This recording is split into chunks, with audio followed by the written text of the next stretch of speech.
Hollywood and Highland, Highland and Hollywood. This intersection has become synonymous with the film industry the same way people associate Hollywood with the Walk of Fame, Grauman's Chinese Theater, and the Academy Awards. Yet, there are not many who are aware of the abundance of history surrounding them. In this episode, we explore Highland Avenue, the street that connects us to the heart of Hollywood.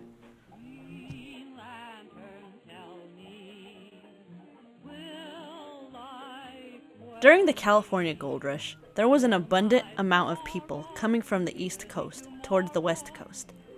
One of the many women who eventually moved out to California was Mary Mosby Highland.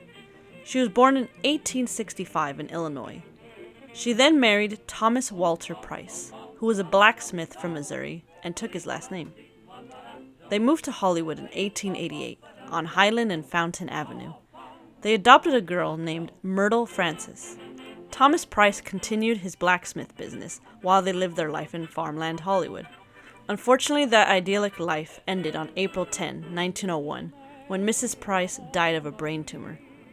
She was then interred at the Hollywood Forever Cemetery and is widely known as the first to be interred there.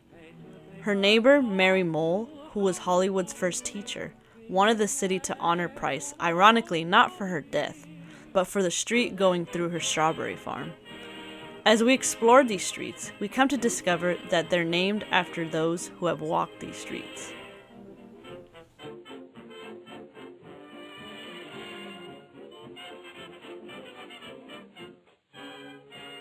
Hello guys, we're here at the famous Hollywood Heritage Museum.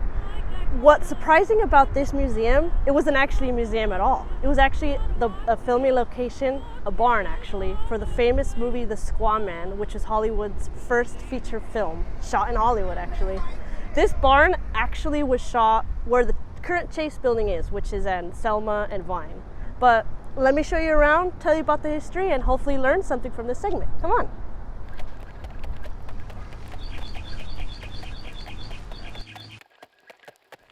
A little more than 100 years ago, this city was populated not with people, but with farms and open space.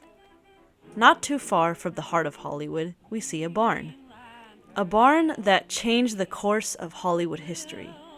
What is now known as the Hollywood Heritage Museum was the horse stable of a man named Colonel Robert Northam. His house was located where the current Hollywood Plaza is located. He would spend his time tending to his land and to his horses. In 1903, he sold his land to a real estate realtor named Jacob Stern, who would later develop the Hollywood and Vine area, as well as the Hollywood Plaza. In the early days, since Hollywood was a dry town, this also meant that people held high morals, including not being able to show any films. The rules weren't meant to last. Some early film studios started moving west, so Stern decided to take advantage of this, and decided to use his barn as a rental facility. A little-known filmmaker named Cecil B. DeMille decided for Flagstaff, Arizona. Once he learned of a barn for rent in Hollywood, and seeing the vast landscapes, he decided to go for Hollywood. The Squaw Man is known as the first feature-length film in Hollywood. The barn was used for several scenes in the film, as seen here.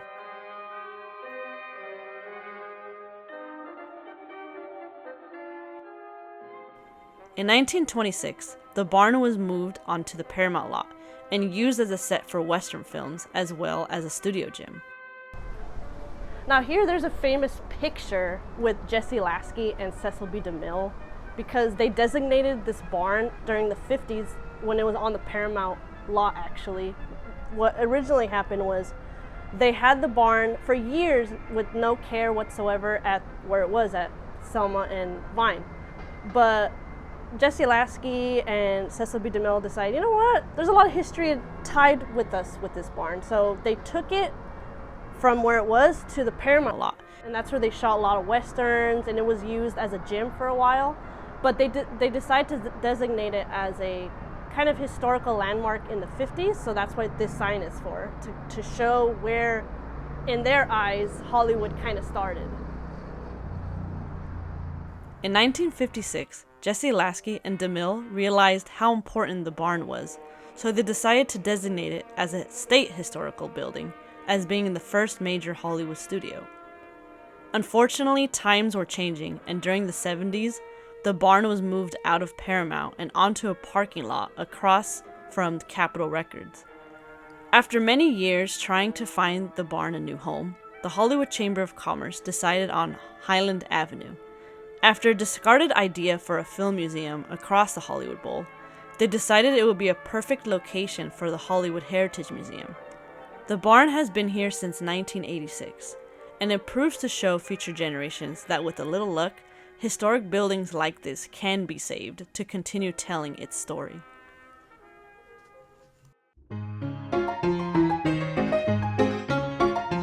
Hey guys, do you recognize this place?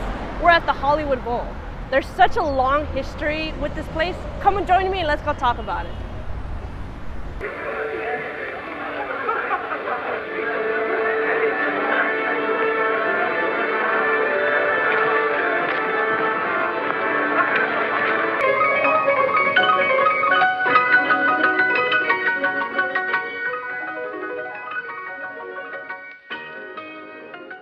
Across the street from the barn, we have one of the most iconic Hollywood landmarks of all time, the Hollywood Bowl. Famous now for its summer concerts, but when it started, it wasn't like this. Pittsburgh paint fortune heiress Mrs. Christine Witherell Stevenson came to Hollywood in 1918 and had the idea to bring some culture to the city. She wanted to present religious plays, and in 1919, she established the Theater Arts Alliance. Herself, along with other citizens, looked for a suitable outdoor area, and they found it where the bowl is located now. The property was known as Daisy Dell. With the aid of Mr. Hollywood C.E. Toberman, Mrs. Chansey Clark, and Mrs. Stevenson herself, purchased the property for $49,000. They tested the area's acoustics and discovered that they were perfect for outdoor performances. Mrs. Stevenson hired a San Franciscan architect named Louis C. Mulgart. He designed the amphitheater, yet her religious alliance were not pleased with it. Despite not having a design finalized, some performances were held there. The bowl came from a man named Hugo Kirchhofer when he was conducting the Hollywood Community Chorus singing and said, "It's like a big bowl. Hollywood Bowl." After the success of the bowl's first Easter service, with the orchestra playing a very crude setup, Mrs. Carter, a member of the Alliance, decided that improvements needed to be made. They decided to introduce summer concerts at 25 cents a person. They were able to bring in more members, and with this money, they were able to reconstruct the bowl, installed wood benches, and cleared through so much brush, along with other improvements. In August of 1921, the first concerts came to fruition. Known as the Symphonies Under the Stars, these were a series of summer concerts that brought success to the bowl. The Art Association renamed themselves to the Hollywood Bowl Association. In 1926, another renovation project came, which involved grading the area to make the bowl symmetrical. The bowl could now house 17,000 patrons, and a parking lot was added behind the stage. Even though the first shell was erected in 1922, they decided it also needed to be changed. After much trouble with the materials and the design used to make the shell, the final version of the shell came into fruition in 1929. Eventually, this shell had to be replaced in the 80s and updated in the early 2000s. In 1920, Mrs. Stevenson decided to withdraw from the bowl and purchased land across the Cahuenga Pass, which eventually became the Pilgrimage Play Theater. There she made her biblical plays every summer until it was destroyed by a fire in 1929. A new theater was constructed and now is known as the John Anson Ford County Cultural Arts Theater. Mrs. Stevenson passed away in 1922, and as a memorial to her stands a lit cross shining bright across the Hollywood Bowl. Now the bowl continues to bring future generations to enjoy its beauty and its music.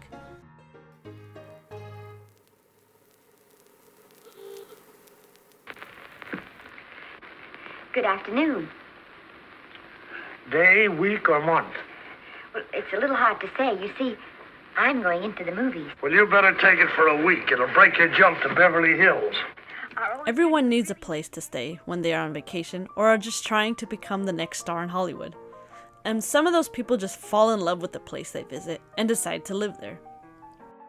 That must have been the narrative for many tourists and celebrity hopefuls when they eventually got a room at the Highland Tower Apartments.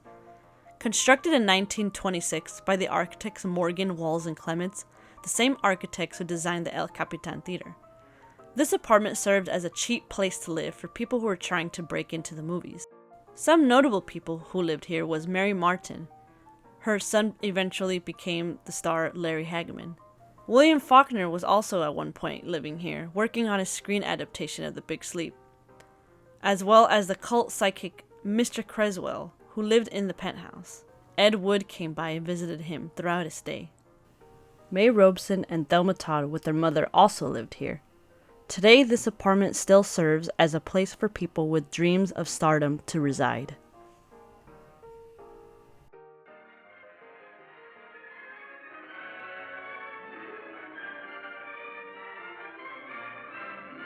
When you think of glamour, what comes to mind? Movie stars? Fancy clothes? Fashionable cars?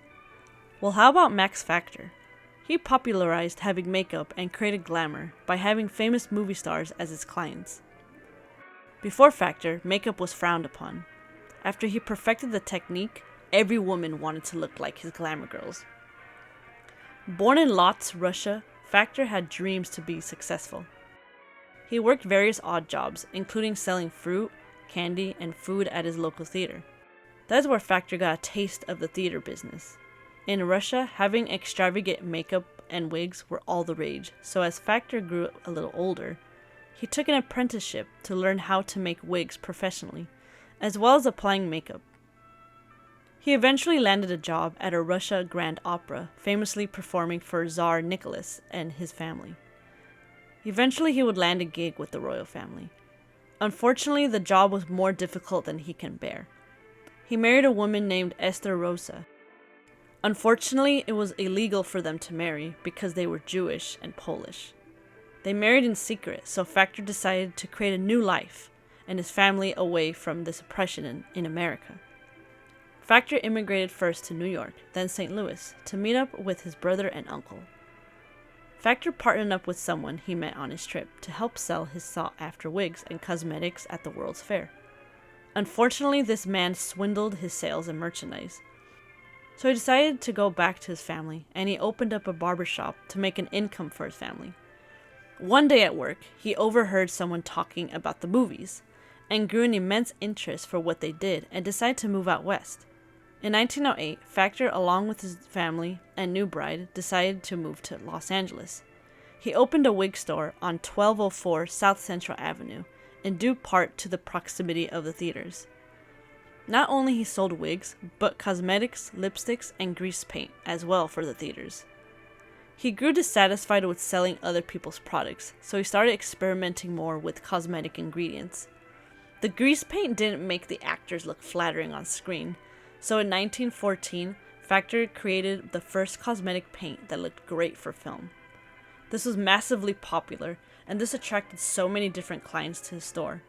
Some actors like John Barrymore, Mabel Normand, Charlie Chaplin, and Marie Dressler would be regulars. Factor became so well known, actors started requesting appointments for Factor to do their makeup, as well as for him to visit the film sets to apply the actors' makeup as well. He customized makeup for people's complexions and hair colors. He advertises products at events throughout Los Angeles, which won the heart of everyone in Hollywood. With technological advances, this made Factor update his makeup techniques. He even tried to figure out what makes a woman's face with using an infamous metal contraption. A new machine invented by maxfactor, Hollywood's makeup genius, turns the face of your favorite actress into an intricate column of figures. The lady in the perforated diver's helmet is none other than... In 1929, the Academy of Motion Pictures Arts and Sciences presented him an award for his outstanding achievements. With the actresses of the day as his guinea pigs, he knew that they would popularize his newest products. Factor moved out of his first store to the Pantages building in downtown Los Angeles, then to 326 South Hill Street to the current location. Previously the Hollywood Storage Company, on March 22, 1928, maxfactor moved into the 4-story building in the heart of Hollywood. This made it much more convenient for the studios to purchase their makeup and for the stars to visit the store to be done up. Famed architect S. Charles Lee redesigned the outside of the building, including adding green marble, brass, glass, and signage above that reads, Max Factor Makeup Studio. In 1935, a huge grand opening with the newly renovated floors was an invite-only event to showcase each floor and what will be created in each room, including makeup rooms specifically for brunettes and blondes. This one building changed the world's views of makeup. Regular women would enter and leave feeling like a movie star.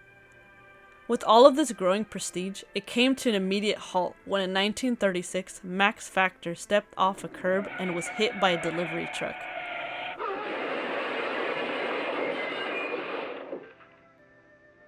This was widely known to have contributed to his premature death in 1938 at only the age of 60. His son Frank Jr. took over his company, and it continued being very popular with the public and movie studios. The golden era of film was over, and even though during the 70s young actresses still came by to get their look on, the Max Factor building didn't have the same meaning as it once did. By the 80s, exhibits were displayed, but it was purchased by developer company Procter & Gamble. In the early 90s, it was potentially slated for demolition. Luckily, preservationists protected it, and it eventually led to be purchased by a woman named Donnell Dadigan.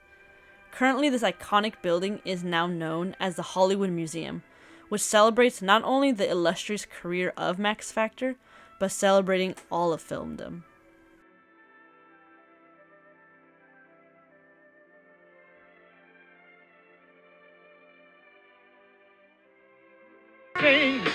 And I'm out in the hall with my best friends. Go for a ride. What do people like Chuck Jones, Norman Chandler, Mickey Rooney, John Ritter, and John Huston have in common? They all attended the iconic Hollywood High School. In the early days of Hollywood, when students wanted a higher education, they had to venture elsewhere. So, to solve this, the Hollywood Union High School District was formed, and in 1903, uniting varying places together. The school originally opened in a storage room at the Masonic Temple. They moved to its current location in 1904. With the growing city of Hollywood came the movies, and where would they go to school?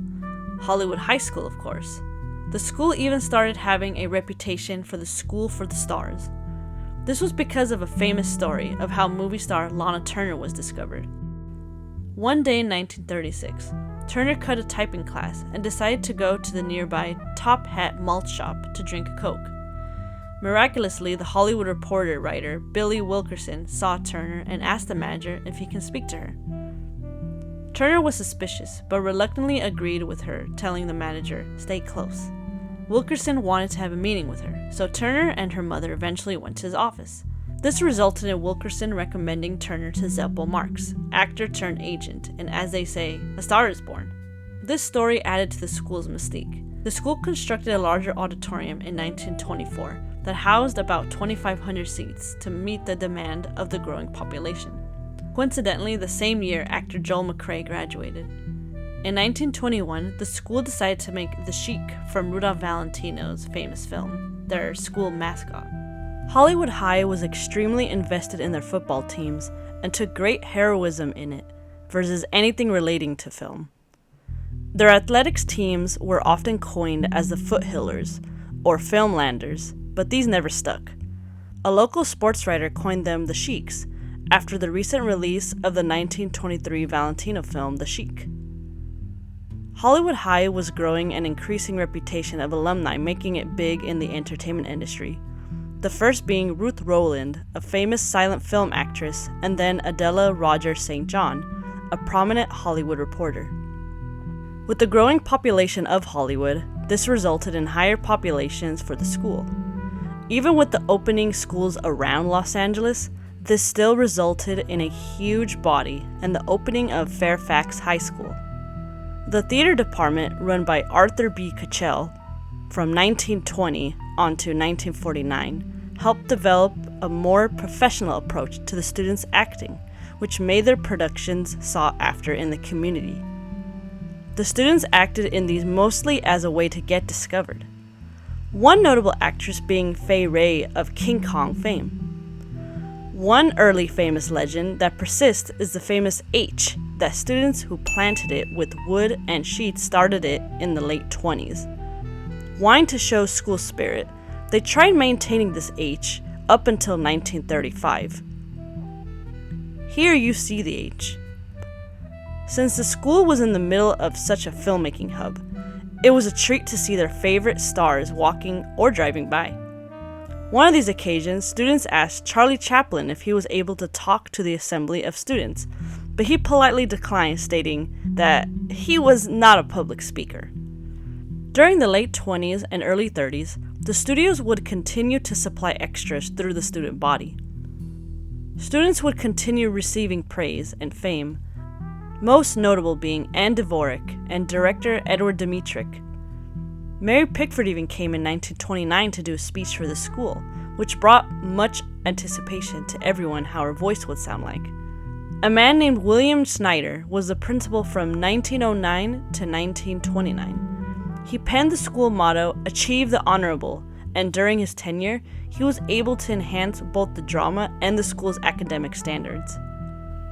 During the Depression, the school faced many hardships, including cutbacks to clubs, sports, and even hitting the students, which resulted them in getting part-time jobs after school, as well as less attendance for school events. In 1933, the Long Beach earthquake struck the school, which resulted in the original 1905 administration building to be severely damaged and demolished to be rebuilt in 1934. By the mid-1930s, Hollywood High became the mecca of students who wanted to be part of the movie industry. More notable alum was Alan Hale Jr., who played Skipper on Gilligan's Island, but more notable was 1936, where actors like Mickey Rooney, Judy Garland, Marge Champion, and Nanette Fabray walked the school's halls. Today, December 7th, 1941, a date which will live in infamy. The United States of America was suddenly and deliberately attacked by naval and air forces. In 1941, with the attack of Pearl Harbor, this ingested anxiety within the school grounds. After the war, Hollywood High prepared itself for any atomic attack, or so they thought. There was no serious impact. Women were more concerned in owning an Angora sweater. Popular hangout spots of the 50s were the Orange Julius stand and Biff's. You know, since I've been here in California, I've made it a point to catch some of the very interesting sights out here, especially the night. Carol Burnett started in 1949 and was the editor for the school newspaper. The 1950s were filled with teenagers driving their cars around Hollywood, listening to rock and roll, and talking about seeing Elvis on Ed Sullivan. The school celebrated its 50th anniversary. There wasn't much festivities in due part of the death of Dr. William Snyder, who was the principal for so many years. The next year, Louis Foley, who was the principal, retired. He was replaced by Harold E. Perry, who brought in John Ingle to replace the retired drama instructor, Arthur Kuchel. Notable alums of the 1950s were Stephanie Powers, who was a cheerleader, Ruta Lee, and Meredith Baxter Birney. By the 1960s, less and less films were being shot in Hollywood and were more sporadic. This resulted in the dynamics of the students changing. More students came into the school, so the administration had to figure out how to control it a bit. Surf culture invaded the school. In 1962, Columbia was making Bye Bye Birdie and needed typical teenagers, so they scouted teenagers at Hollywood High. The same year brought another problem that will be more serious in the following years: students dropping out. During the Depression, kids would drop out to help their parents, but now it was all a matter of students not being interested in school. Yet throughout the 60s, the school kept their prestige with having notable alums, including Yvette Mimieux and John Ritter, who became student body president in his senior year with a clean-shaven appearance.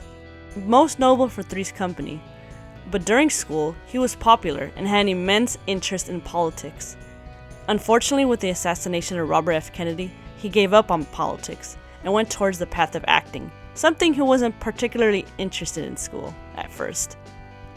Despite Principal Perry's attempt to keep the population down, it still ballooned, especially since students drove to school from outside of the city. In 1962, a new principal, Dr. Charles E. Sutcliffe, decided to use the grassy front lawn of the school into a parking lot where Fay Ray and many others once ate their lunch. The late 60s brought a whole bunch of anti-war and love-in sessions throughout Los Angeles, hippies and all. Yet, despite all these hiccups, this didn't affect the dress code of the school. Drama director Jerry Melton recalls, "When I came to Hollywood High in 1968, Hollywood Boulevard was awash with hippies.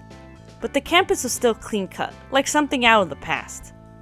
This completely changed in 1970, when the student body complained to the administration that it was censoring discussions and speeches.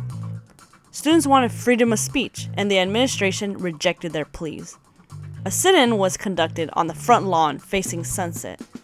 Surprising to think that only a little more than 30 years ago, Lanaturner skipped through school the same place of the sit-in, only to be discovered. Hollywood was never going to be the same. Hollywood Boulevard became seedier with its adult movie houses and vandalism on the rise. This resulted in families moving out and lower income people moving in. This ugly world moved into the school, with classrooms being smashed to burning trash cans. This made middle-class families pull out their students, and a lot were being replaced by students who didn't even speak English. English teacher Harry Major said, "In one blow, we lost the cream of our students." The school went downhill, with the crime around rising, narcotics being sold, school fights, teen pregnancies. This resulted in the school in 1973 to have its first sex education class. Throughout the 70s, the administration tried various ways to keep students safe, including using hall passes and self-defense courses for girls. Despite these difficulties, students still had school spirit and would do their best to make the best of the troubled situation. No one thought they could be a movie star there anymore. Academics didn't help either. Hollywood High at last incorporated an ESL program to help the language barrier issue, which would eventually improve the school's overall academics. The film Hollywood High unfortunately displayed the school as a crazy sex-crazed playground, with the teachers being moronic. The 75th anniversary of the school was a disappointment, with Mayor Tom Bradley unable to show up. Entering the 80s, the school wasn't improving. 50% of the sophomore year failed an English test given at the beginning of the semester. School's financial department was burglarized, a teacher beaten up by non-students who have started making Hollywood High their home. In 1982, Stephanie Powers had a class reunion with their heart-to-heart co-star Robert Wagner, which included other alums like Carol Burnett and Alan Hale Jr. In 1983, a new principal, Willard B. Hansen, started and decided to add a fence to the school to stop derelicts from entering the school. He stated, "Derelicts regularly sleeping on campus. What bothered me was that no one seemed to care." This dramatically improved safety in the school, as well as students skipping class. In 1987, the school celebrated Alumni Day. Not surprisingly, alum commented at the way students now dress and act. Throughout the 90s, the school became a popular skate spot. In 2002, artist Eloy Torres painted a mural with many notable alums, including Lanaturner and Judy Garland, as well as those who never attended, including Cantinflas and Dolores Del Rio, to celebrate different cultures through film history. Johnritter was added in 2004. Hollywood High still serves as a school where anyone who attends has the potential to become a star. Just imagine Johnritter, Mickey Rooney, all those people walking on this side of the school. Just look at it. Look how cool it looks. Back when they actually cared about adding like little craftsmanship things like this pole right here. Beautiful.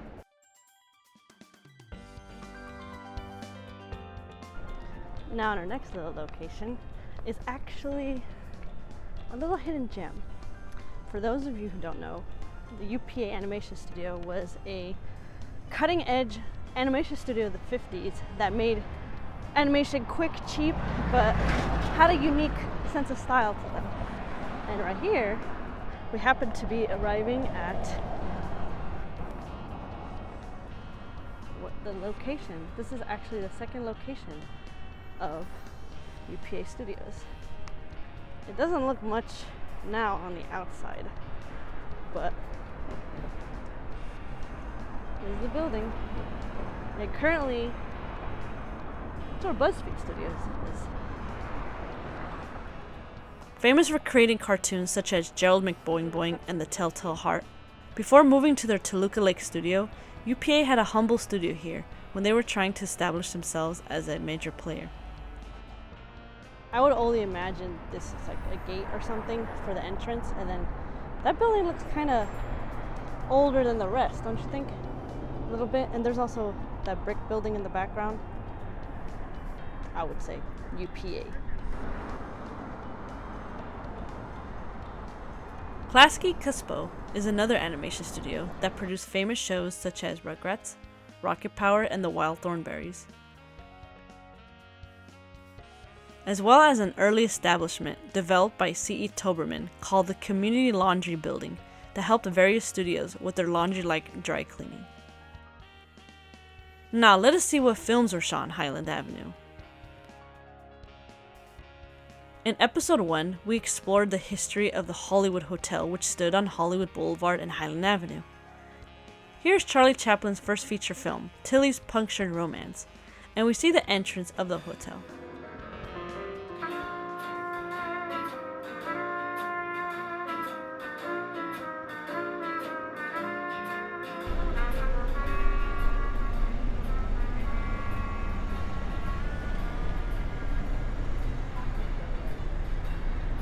Here on the corner of Willoughby and Highland is the Gilmore gas station, but now as you see, the Starbucks. This is the filming location of LA Story.